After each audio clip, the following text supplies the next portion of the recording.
Yeah, would you mind introducing yourself? Hi, I'm Terry Clark. I live in Candler, North Carolina, and I've been a member of Physicians for Social Responsibility since 1986. I worked on nuclear issues in the 80s and 90s, and I'll be glad to talk about these issues. Okay, great. Well, have you heard that there's a possibility that the idea of burying our nation's high-level nuclear waste in Sandy Mush, North Carolina, is being reconsidered after Yucca Mountain's demise? And do you know about the transportation of nuclear waste through this area? And do you know about the plan for new nuclear power plants, specifically in Gaffney, South Carolina, but also all over the Southeast? Do you have any thoughts that you'd like to share with the Blue Ribbon Commission on these things? Well,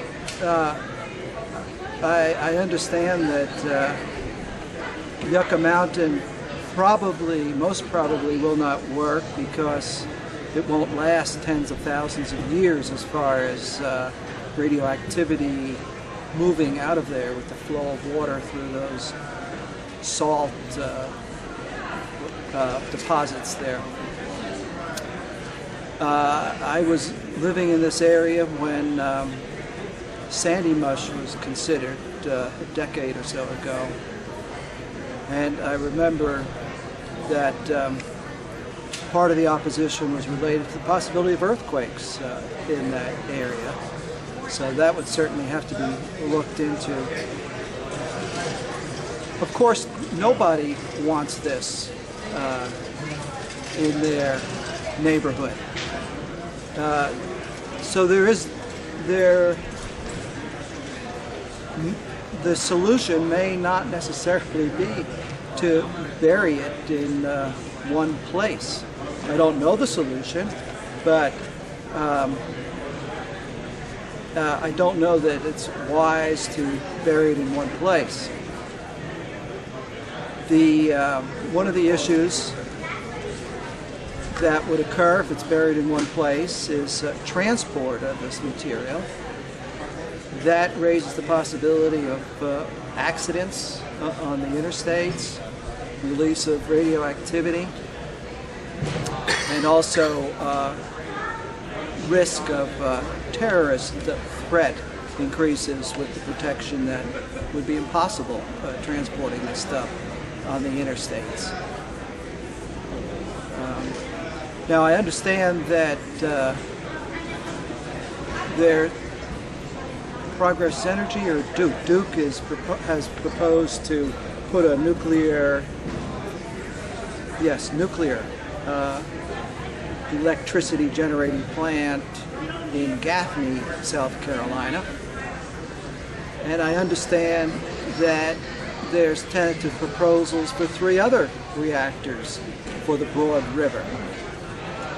I think one of the major problems is going to be heating of the water from the Broad River. And if I understand correctly, the plant in Gaffney is not being considered in conjunction with the other plants. So that's going to run great risk to the biodiversity, biological life of the Broad River. Also, too, in general, I don't think nuclear plants are a reasonable option for nuclear energy, to generate energy, since they're so costly. They take the ones that were built in the past decade had overruns of billions of dollars. On the same cost issue, I understand that the plants are going to be subsidized in part by the federal government to the tune of billions of dollars. Why not put that money to real clean energy such as solar and wind? Additionally,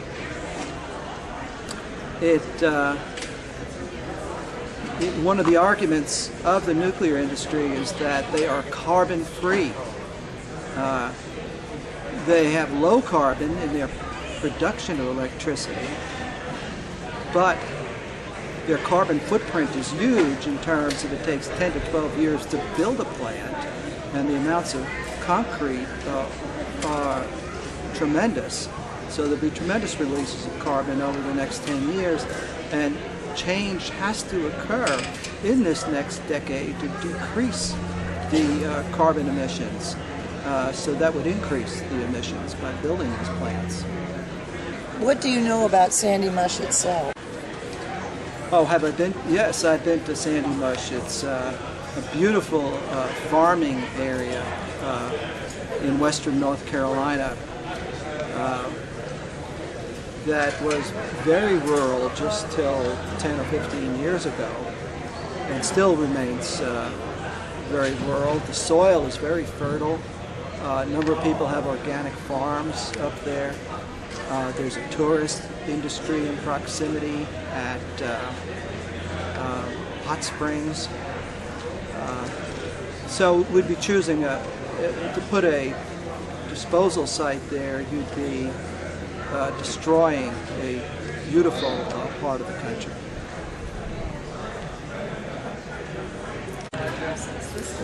Hello, my name is Tom Craig. I'm a nurse who lives in Buncombe County. I understand what radiation is. I understand it as a therapy. I understand it as a potential problem, a major source of disease, and I'm very concerned that there may be a high-level nuclear waste dump in Sandy Mush. Sandy Mush was the first place I lived when I came to this area. It's a beautiful rural area, almost wild, like the Smokies, which we're very near to.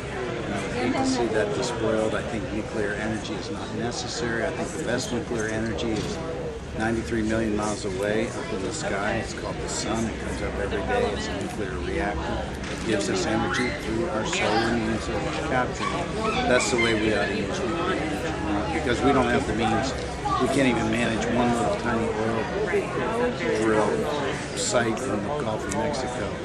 We're not going to be able to manage the nuclear. We'll be lucky to escape in my lifetime. Thank you very much. I'm Ellen Thomas with Proposition 1 Committee and Women's International League for Peace and Freedom. I live in Tryon, North Carolina, and I have been working on nuclear issues since 1984. And I believe that it's a very bad idea to put any nuclear waste dump in the mountains of North Carolina or any of these mountains because they're treacherous for driving and because they're blessedly beautiful and clean for visiting and living. And I think that all of the nuclear waste should be kept on site and wherever possible create hardened storage sites where the waste is being produced. I also think that we do not need any new nuclear power plants. We certainly don't need one on the very broad river.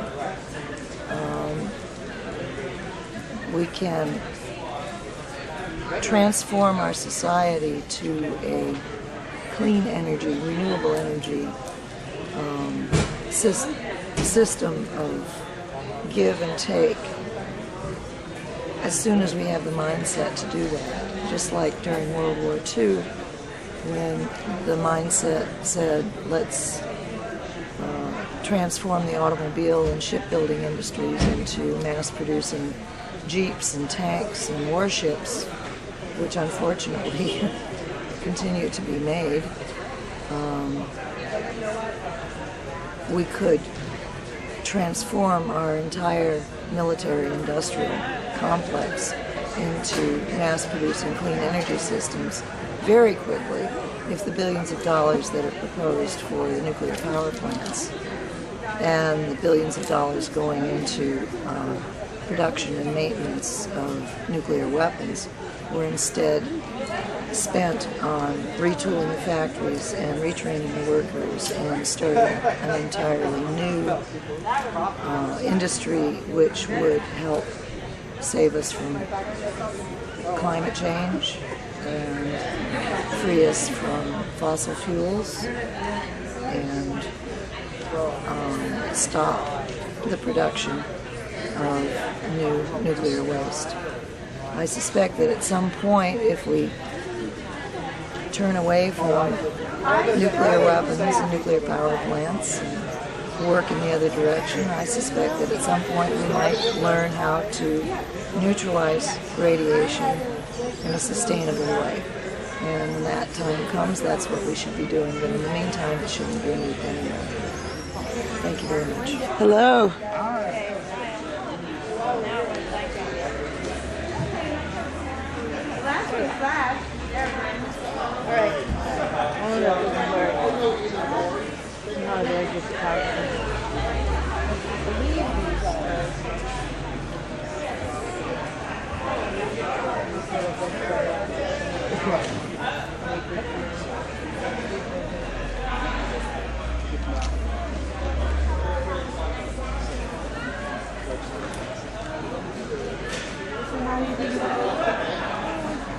I think it went well.